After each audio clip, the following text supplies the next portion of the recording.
দুর্গাপুরে সরকারি তাপবিদ্যুৎ সংস্থা ডিপিএল সেখানে বিএমএস এর দুর্নীতির অভিযোগ। বিএমএস এর যে দলীয় কার্যালয় রয়েছে তার বাইরে দুর্নীতির অভিযোগে পোস্টার পড়েছে, পোস্টারে তোলাবাজি, আর্থিক অনিয়ম সহ একাধিক অভিযোগ রয়েছে। কার্যালয়ে বেআইনিভাবে বিদ্যুৎ সংযোগের অভিযোগ। দুর্নীতির অভিযোগ যদি অস্বীকার করেছে বিএমএস নেতৃত্ব। তোলাবাজি মানে তৃণমূল যে চটি ছেড়ে এসছে সেই চটিতেই পা গলিয়েছে বিজেপি। তো ন্যাচারালি ডিপিএল এ এই ধরনের মেম্বারশিপের নামে বিএমএস দুর্নীতি করছে, কারেন্ট নিয়ে কারেন্ট হুক করে কারেন্ট নিচ্ছে, এই সমস্ত বেআইনি কাজ বিএমএস করছে। বিএমএস এ কারা আসছে? সেই তো তৃণমূলের তোলাবাজগুলো আসছে।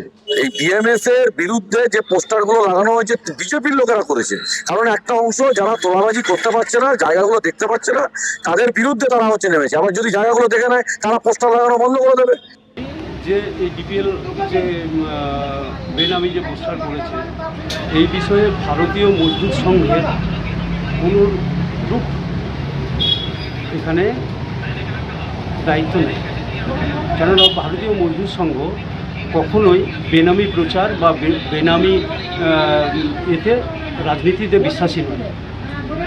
আমরা শ্রমিক স্বার্থে কাজ করি, শ্রমিকের আইনসম্মত আইন মোতাবিক আন্দোলন আমরা গড়ে তুলি এবং তাদের সেই পদ্ধতিতে আমরা অতএব এই পোস্টার বা এই বিষয়ে আমার বক্তব্য বিশেষ কিছু নাই।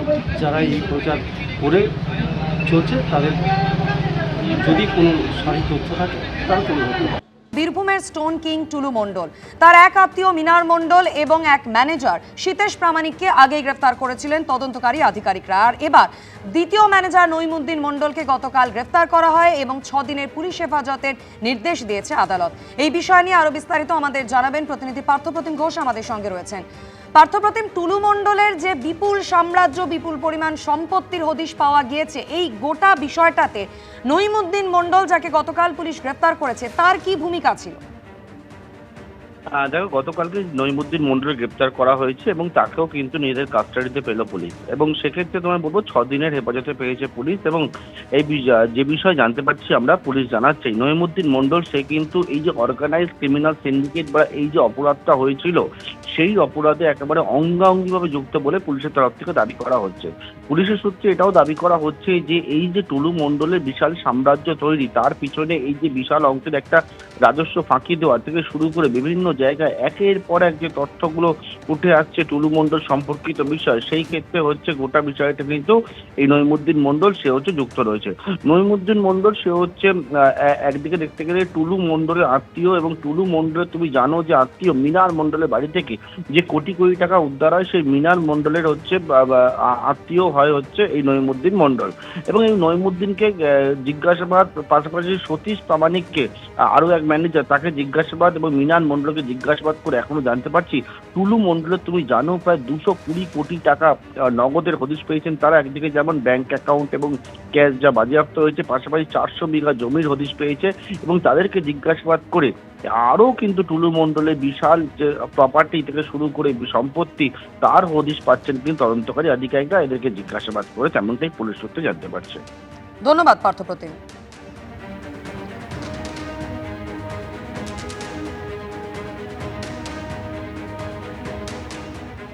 বীরভূমে টুলু মণ্ডলের সঙ্গে মিনার মণ্ডল তার বাড়ি থেকে নগদ এবং সোনাদানা মিলিয়ে প্রায় 50 কোটি উদ্ধার হয়েছিল।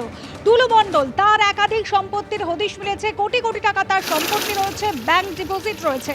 আর এবারে এই মামলায় যতগুলো এফআইআর দায়ের হয়েছে তার তথ্য এবং নথি চেয়ে পাঠালো এনফোর্সমেন্ট ডিরেক্টরেট। রাজ্য পুলিশের কাছে এই সংক্রান্ত সমস্ত নথি এবং তথ্য চাওয়া হয়েছে। বিপুল সম্পত্তির খোঁজ মিলেছে, টুলু মণ্ডলের প্রায় 220 কোটি টাকার সম্পত্তির খোঁজ মিলেছে, একাধিক ব্যাংকে ফিক্সড ডিপোজিট রয়েছে। শুরুটা হয়েছিল টুলু মণ্ডলের আত্মীয় মিনার মণ্ডলের বাড়ি থেকে, সেখান থেকে প্রায় 28.5 কোটি টাকা এবং প্রায় 15 কেজি সোনা উদ্ধার হয়েছিল। তারপর তদন্ত নামে পুলিশ এবং তার যে বিশাল সম্পত্তি রয়েছে, সেই সম্পত্তির একের পর এক হদিশ পায় পুলিশ। এবার সেই মামলায় যতগুলো এফআইআর দায়ের হয়েছে তার তথ্য এবং নথি চেয়ে পাঠালো এনফোর্সমেন্ট ডিরেক্টরেট। আবির দত্ত আমাদের প্রতিনিধি রয়েছেন আমাদের সঙ্গে টেলিফোন লাইনে। আবির, রাজ্য পুলিশের কাছ থেকে যতগুলো এফআইআর দায়ের হয়েছে তার তথ্য এবং নথি চেয়ে পাঠানো হয়েছে এনফোর্সমেন্ট ডিরেক্টরেটের তরফ থেকে, অর্থাৎ এই যে বিপুল সম্পত্তির মামলা তা নিয়ে এবার তদন্ত শুরু করতে চাইছে ইডি। দেখো, একেবারেই তার কারণ যেটা ইডি সূত্র থেকে জানা যাচ্ছে যে বীরভূমে যে বিপুল টাকা উদ্ধার হয়েছে এবং গয়না উদ্ধার হয়েছে সেই ঘটনায় যেটা জানা যাচ্ছিল শুরু থেকেই যে টুলু মণ্ডল তার ঘনিষ্ঠের বাড়ি থেকে এই বিপুল অঙ্কের টাকা এবং তার সাথে সাথে গয়না উদ্ধার হওয়া এবং তার পরবর্তীকালে একের পর এক যে উদ্ধার হওয়ার প্রক্রিয়া, তাতে প্রায় 220 কোটি টাকা, যেটা পুলিশ সূত্রে খবর পাওয়া যাচ্ছে 220 কোটি টাকার যে টাকা, সেটা হদিশ পাওয়া টাকা, গয়না সমস্ত কিছু মিলিয়ে। এবং তার পরবর্তীকালে এনফোর্সমেন্ট ডিরেক্টরেটের তরফ থেকে পুলিশের সঙ্গে যোগাযোগ করা হয়েছিলই। এবার পুলিশের কাছ থেকে যে কটি এফআইআর হয়েছে, যেটা সম্ভবত জানা যাচ্ছে 2টি এফআইআর আছে, এবং সেই ক্ষেত্রে সেই এফআইআর গুলোর তথ্য এবং নথি চেয়ে তাদের কাছে আবেদন করা হয়েছে। ইডি তরফ থেকে এই আবেদন জেলা পুলিশের কাছে করা হয়েছে এবং সেই ক্ষেত্রে এফআইআর গুলো যদি তারা পেয়ে যান এবং পরবর্তীকালে তারা ইসিআইআর করে এগোতে চান, এমনটাই ইডি সূত্রে খবর। তার কারণ হচ্ছে এর আগে টুলু মণ্ডলের নাম উঠেছিল এর আগে একটি মামলার পরিপ্রেক্ষিতে, সেই ক্ষেত্রে তল্লাশি অভিযানও চালানো হয়েছিল। কিন্তু এই যে বিপুল অঙ্কের টাকা উদ্ধার হওয়া, কোটি কোটি টাকা উদ্ধার হওয়া এবং তারপরে গয়না উদ্ধার হওয়া, সেই ক্ষেত্রে এইগুলোর উৎস কি, তার আয় এবং তার কাছে এত যে সঞ্চয় করে রাখা হয়েছিল তার মধ্যে কোথা থেকে এই টাকা এলো, দুর্নীতির টাকা কিনা, সেই বিষয়গুলো তদন্ত করে দেখতে চান এনফোর্সমেন্ট ডিরেক্টরেটের আধিকারিকেরা এবং সেই জন্যই পুলিশের কাছ থেকে এফআইআর চাওয়া হয়েছে, এমনটাই ইডি সূত্রে খবর। ধন্যবাদ আবির।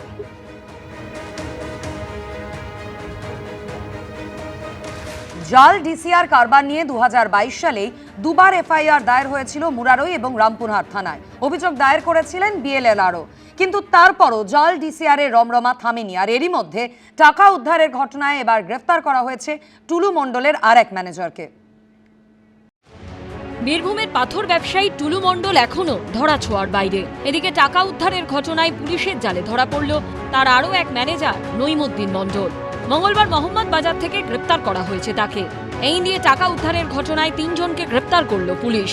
অন্যদিকে সরকারি রাজস্ব ফাঁকি দিতে জাল ডিসিআর এর কারবার নিয়ে আরও চাঞ্চল্যকর তথ্য সামনে এলো। এই জাল ডিসিআর নিয়ে 2022 সালে দুটি এফআইআর দায়ের হয়েছিল।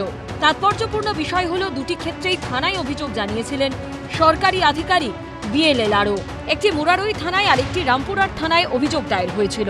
2022 সালের 29শে আগস্ট মুরারই থানায় দায়ের হওয়া এফআইআরে উল্লেখ রয়েছে স্টোন চিপস নিয়ে যাওয়ার সময় রাস্তায় একটি ট্রাককে ধরা হয়েছিল। তখন দেখা যায় চালকের কাছে 25553 নম্বরের ডিসিআর বুকের 25 নম্বর পাতাটি রয়েছে। পরীক্ষা করে জানা যায় সেটি নকল। এরপরই চালক ও ট্রাকের মালিকের বিরুদ্ধে থানায় অভিযোগ দায়ের করা হয়। ওই বছর 9 সেপ্টেম্বর রামপুরহাট থানায় দায়ের হওয়া এফআইআরে জানানো হয়েছে রামপুরহাট 1-এর ডিসিআর গেট থেকে স্যাম্পল কালেকশন করা হয়েছিল। সেটা যাচাই করে দেখা যায় রাজস্ব সংগ্রহের জন্য 14টি ডিসিআর সরকারি দপ্তর থেকে ইস্যুই করা হয়নি। এরপরই থানায় অভিযোগ দায়ের করা হয়। প্রশ্ন উঠছে, এই এফআইআর এর প্রেক্ষিতে কোনো কড়া ব্যবস্থা নেওয়া হয়নি কেন? খোদ সরকারি আধিকারিক যখন এফআইআর করেছিল তার মানে প্রশাসন বিষয়টা জানতো, তাহলে এই নিয়ে কোনো পদক্ষেপ দেখা যায়নি কেন? এরপরও টুলু মণ্ডল কারবার চালিয়ে গেল কি করে? কার বা কাদের মদতে এটা সম্ভব হলো? রামপুরহাট 1-এর এই যে ডিসিআর গেটের সামনে দাঁড়িয়ে রয়েছি, এখানে কিন্তু 2022 সালে যে বিষয় জানা যায় যে প্লেস অফ অকারেন্স দেখানো হচ্ছে এই জায়গা, এখান থেকে হচ্ছে 14টা এরকম ফেক ডিসিআর উদ্ধার হয়। তার পরবর্তীকালে মামলাও হয়। ভাড়া নিয়েছিল কে? টুলু মণ্ডল। এই কেন হিসাব আমাকে কিছু বলেনি। এইখানে আমাকে তো প্রথমে বলেছিল ওই আমার গাড়ির কিছু অফিসের লোক থাকবে করে, এমনি বলেছিল। তারপরে ওই আপনার ওই ডিসিআর কাটতো ভাড়া, 10,000 টাকা দিত। ভোটের পর থেকে পাথর খাদানের আশেপাশে ডিসিআর গেট বন্ধ করে দেওয়া হয়েছিল। টুলু মণ্ডলের যে ডিসিআর গেটগুলো থাকতো তার আশেপাশে তার বাহিনী সবসময় থাকতো। ইতিমধ্যেই আমরা কথা বলেছি কয়েকজনের সঙ্গে, তারা বলছেন তারা চারপাশে পাহারার দায়িত্ব থাকতো। এমনকি ডিসিআর গেটের ভেতরে আমরা রয়েছি, দেখা যাচ্ছে এখানে লেখা রয়েছে বিনা অনুমতিতে প্রবেশ নিষেধ। কিন্তু 4 বছর আগেই যেখানে জাল ডিসিআর নিয়ে পুলিশে এফআইআর দায়ের করা হয়েছিল, সেখানে এতদিন পুলিশ কি করছিল সেই প্রশ্ন থেকেই যাচ্ছে। পার্থপ্রতিম ঘোষের রিপোর্ট, এবিপি আনন্দ। এবিপি আনন্দ, এগিয়ে থাকে, এগিয়ে রাখে।